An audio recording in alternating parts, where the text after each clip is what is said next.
one of the things that always comes to the surface if we run a training course or even if we're speaking to senior clients, if you don't understand some of the nuance of how the data is collected and what some of both the limitations but also the kind of benefits, if you don't really understand at least the kind of foundations of how that's working, it can lead to a lot of incorrect assumptions and misusing metrics or trying to compare two metrics that shouldn't be compared.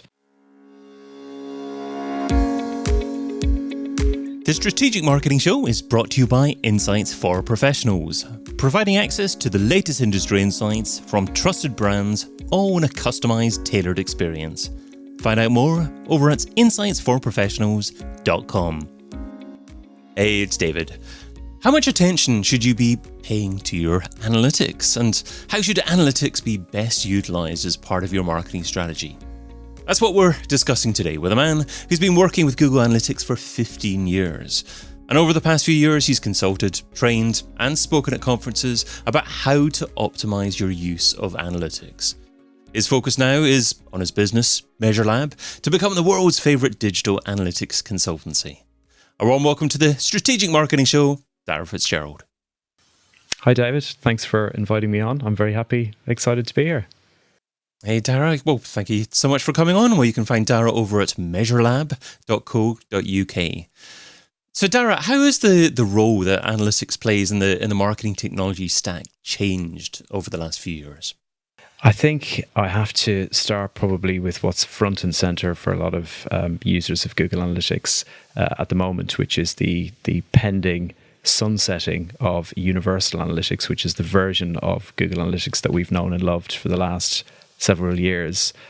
So in March of this year, so March 2022, Google announced quite a big announcement that they were actually going to sunset Universal Analytics because all of their focus was moving to Google Analytics 4, which has been around for a number of years. But it was quite a shock to people when they realized that Universal was actually going to get discontinued. So companies now have until July 2023 before Universal Analytics stops collecting data, which is quite a big deal because Google have never done such a big change before. Whenever they've changed analytics in the past, it's always been maybe not superficial as such, but it's kind of kept the infrastructure in place, so nobody has had to worry too much about losing any of their historical data. But this is the biggest change they've ever made, really. This is a complete rebuild. It's an entirely new product. So I think in terms of like how it's changed, this is maybe very specific to something that's happening right now. But I think what GA4 enables marketers to do is have a lot more, I'm going to say power. I keep thinking that's not the right word, but it's going to give them a lot more capabilities to actually act on their data compared to what they would have had with Universal Analytics, which has been the tool of choice for the vast majority, let's be honest, the vast majority of website owners for the last whatever number of years it's been.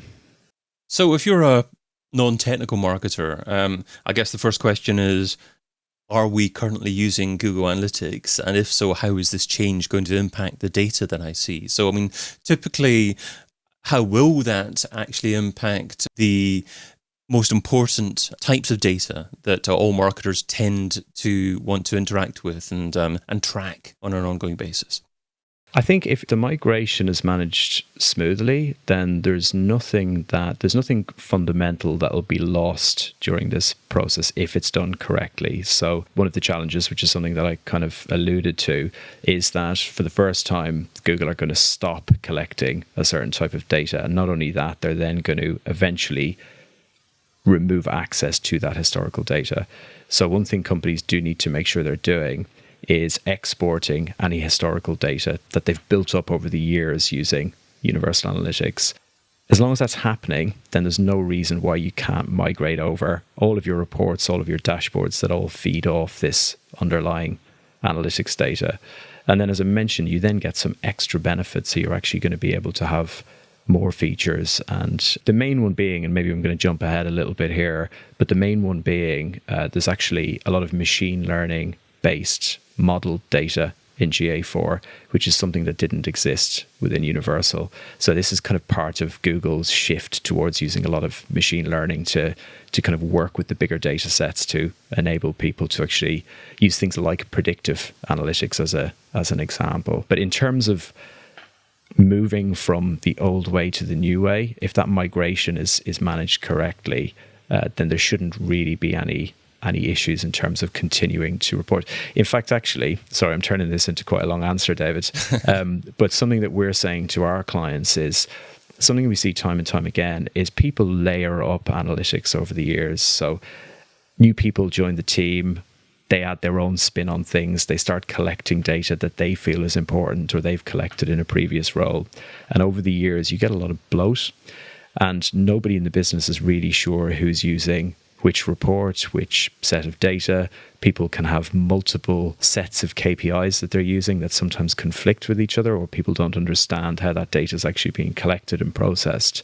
So what we're saying to people is actually, because, almost flip this fact that the Universal Analytics will be discontinued, flip that into a positive and use this as a chance to actually review the data that you're collecting, check it's still fit for purpose, and almost start, not necessarily with a fully clean slate, but start from the ground up again and think, well, actually, let's review what data we're using and how we're using it, and actually start with a data set that we're actually going to be able to use to act on, rather than just having metrics for the sake of metrics, which is a trap that's easy to fall into. I mean, I like you talking about the fact that a lot of marketers end up layering up data, because what happens is marketers get promoted within organizations, new marketers start and they have their own preferred way of tracking things, and it ends up, I guess, meaning that the old ways continue in the background, perhaps aren't switched off because they're too scared to switch things off in case it might break anything at all, and they're doing many things at the same time, which kind of leads me up to what I was going to ask you as a follow-up question.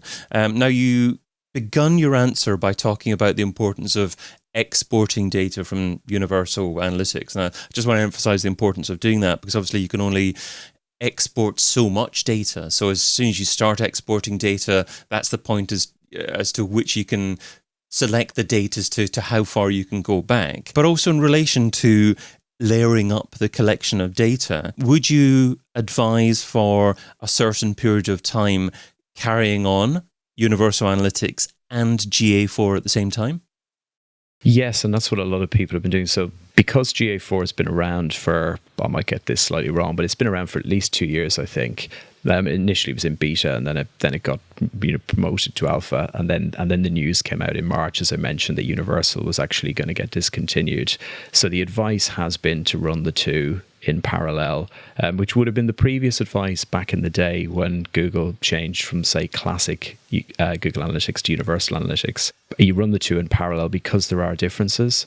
So you take the time to understand those differences and get everybody, all the stakeholders up to speed with what you don't have anymore, what extras you have. And when you are comparing, if there's any nuance that you need to bear in mind, because the numbers, the two data sets will never match, like no two data sets will ever match. So the advice is to run the two in parallel. Ideally, and this is advice after the fact, but ideally that process would have started in July of this year to allow you to have a full year of Universal Analytics and GA4 data side by side. So in July next year, when they discontinue Universal Analytics, you'd still have that for your year-on-year comparisons. I appreciate not everybody has managed to do that. Some people were a little bit later for various reasons to get GA4 up and running. I still think there's some value if you have Universal already running the two in parallel, just so you have a period of time to compare. But really the focus now is on having GA4 set up, fully validated, and providing the data that you're going to need moving forward, because that timeline is approaching us pretty swiftly. And am I right in thinking that the main reason why you would want Universal Analytics and GA4 running in parallel, both tracking the same people, is that GA4 is going to spit out the data in a slightly different way, and it's important to be able to compare and contrast the data sets to give you a better idea of how much more or less GA4 is going to report for the same sort of metrics? Exactly right. Yeah. It's to give you that time to run your own comparisons, because those differences will vary slightly depending on the nature of the website and your particular users. So it's worth each business kind of looking at that in relation to their particular website or websites to do that comparison and make sure they feel comfortable that when they have no choice but to report on the GA4 figures, that they're comfortable with those figures, that they understand what they're telling them. And some of the differences, there's some positive reasons for those differences. So one of the big features of Google Analytics 4 is that, so I mentioned about it using a lot of machine learning based modeling. And one of the main reasons why it's doing that is because it's trying to fill in some of the gaps that exist now. So because of the kind of shift in the industry towards more of a privacy centric approach, it means that the amount of observed data has decreased and is continuing to decrease because of people not consenting to cookies, for example. So something that Google Analytics 4 does is if you use a feature it has called consent mode, it will actually model the non-consented users. So it will look at consented users and it will look at their behavior, and then it will model that onto the non-consented users. So it will give you a modeled view of what your full data set looks like. So you would, in that case, see more users in GA4 than you would have seen in Universal, because in Universal, if someone doesn't consent, there's simply no data to look at. Now, there are many enterprise marketers maybe listening to this recording that won't necessarily be using Google Analytics. They could be using Adobe Analytics or something else. Are there any reasons to actually consider moving to GA4 from other tracking systems? I think there are. I mean, this might sound like a strange answer for me given I work with Google Analytics, but potentially it works both ways, because this change is drastic in a way and making people effectively start from scratch, even though they can look to export the data from Universal, but effectively they're starting with a new product, which is GA4. So that might actually make some people consider if GA is still the right tool for them. So it would be wrong of me not to acknowledge that and say that, potentially there will be people out there who will think, well, actually, maybe now is the time to consider another tool. But the flip of that, why would people come to GA4? Well, I think there's a couple of reasons probably, and I'm not going to do a complete comparison because my area of expertise is GA, and I'm not completely up to speed on the other analytics tools that are out there. But I know that some of the reasons why people are pleased with moving to GA4 is previously you could only export your data to BigQuery if you had a premium Google Analytics, so a GA360 license. So if somebody is using GA4, they don't actually have to have that. So potentially if somebody didn't need an enterprise level analytics tool, be that GA360 or Adobe or any other enterprise level analytics tool, but they did want to have data warehousing capabilities, they did want to store that data somewhere where they could own it and control it, then GA4 is a really great choice, because every GA4 user gets the option to export their GA4 data to BigQuery for free. The storage and the processing in BigQuery isn't free, but the export from GA4 to BigQuery is free. So that's a big benefit of GA4 that doesn't exist with Universal or any other enterprise level analytics tools. Got you. So potentially an opportunity to maintain your enterprise level service requirements and perhaps actually reduce your monthly outgoings when it comes to spending on analytics. Potentially. And I think one of the other reasons is the model data that I keep mentioning. So that becomes even more useful when you're actually looking to use the audience data in GA with your advertising campaigns. So because you can use that rich audience data from GA and you can integrate it straight into Google Ads, DV360, Search Ads 360, you can build remarketing lists, run re-engagement campaigns. You can do that with that enriched data that you have in GA4, which is a lot more difficult if you're running your ads on the Google network, but you're using a non-Google analytics tool. Now, you've got a client, Fred Perry, that I'm sure many listeners will have heard of, that has fully embraced GA4. So what are one or two things that they have embraced and actually been able to gain by doing that? It's the first one you probably won't be surprised to hear me say, because I keep mentioning this, but it's the machine learning based model data. So they're actually Google's using this in a few different ways in GA4. So there's the modeling the non-consented users, which is one, and that's something that Fred Perry are using.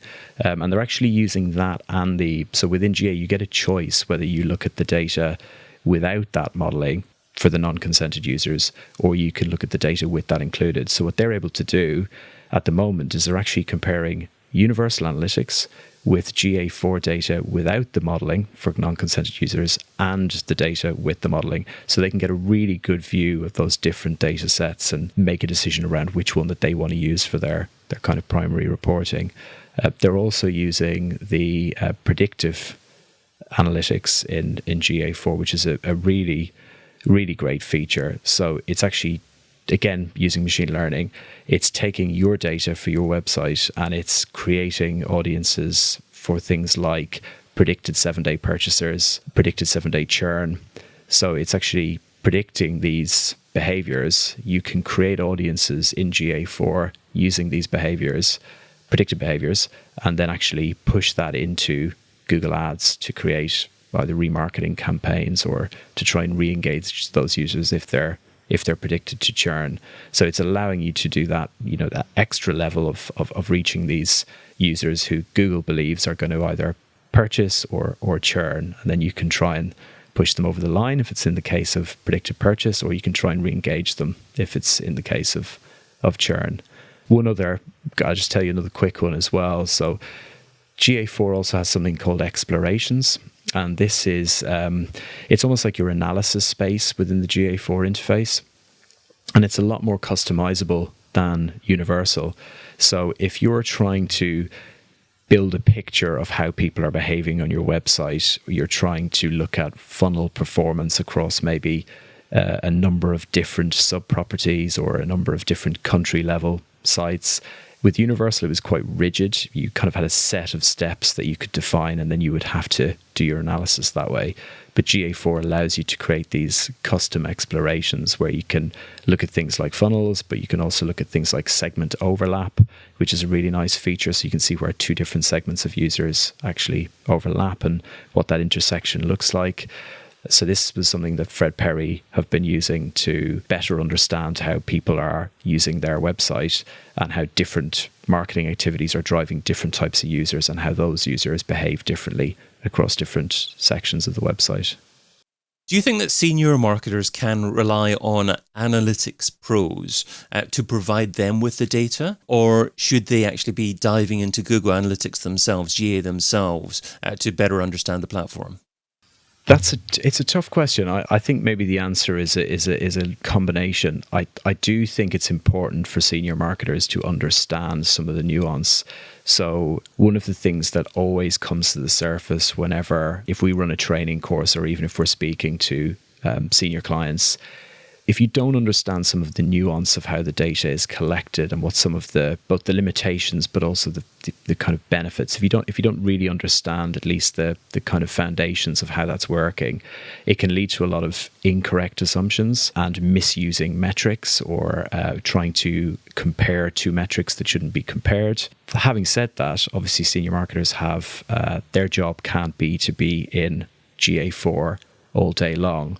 So I think it is a combination of both, but there's a bridge, isn't there? There's a language bridge between the two where I think if the people who are ultimately making the decisions based off the data, if they have enough of an understanding to know what GA4 can and can't do, then that's going to better equip them to work with their in-house or agency analysts who can then be briefed on taking that, qualified question, digging into it and coming back with an answer. So let's move on from what works now to planning for the future. So in your opinion, what's the biggest marketing trend or challenge for marketers over the coming year? Oh, well, if I can be bold and stick two in, I'm going to try and squeeze two in. So this deadline I keep mentioning is obviously a big deal for marketers who are relying on Google Analytics, or specifically have been relying on Universal Analytics to help them understand their campaigns and optimize their campaigns. So given July 23 is just around the corner, I think finalizing GA4 implementations, migrating those last reports over to GA4 and making sure that the wider businesses understand what GA4 is capable of is going to be a big focus for marketers working specifically with GA as their main analytics tool. And then maybe the other point that I was going to try and just squeeze in as well is obviously the kind of continual shift towards a more privacy-centered web, basically, and some of these headlines that are coming out about tools like GA being illegal. Sometimes they're slightly clickbaity headlines, but the constant shift towards a more privacy-centered approach to marketing, GA isn't excluded from that. It's a part of it. So that's the other big challenge, I think, for marketers, is continuing to have data that they need to optimize their campaigns, but while also at the same time respecting users' choices in terms of consenting to data being collected and used. I've been your host, David Bain. You can find Dara over at measurelab.co.uk. Dara, thanks so much for being on the Strategic Marketing Show. Thank you again for having me. And thank you for listening. Here at IFP, our goal is simple: to connect you with the most relevant information to help solve your business problems all in one place. insightsforprofessionals.com.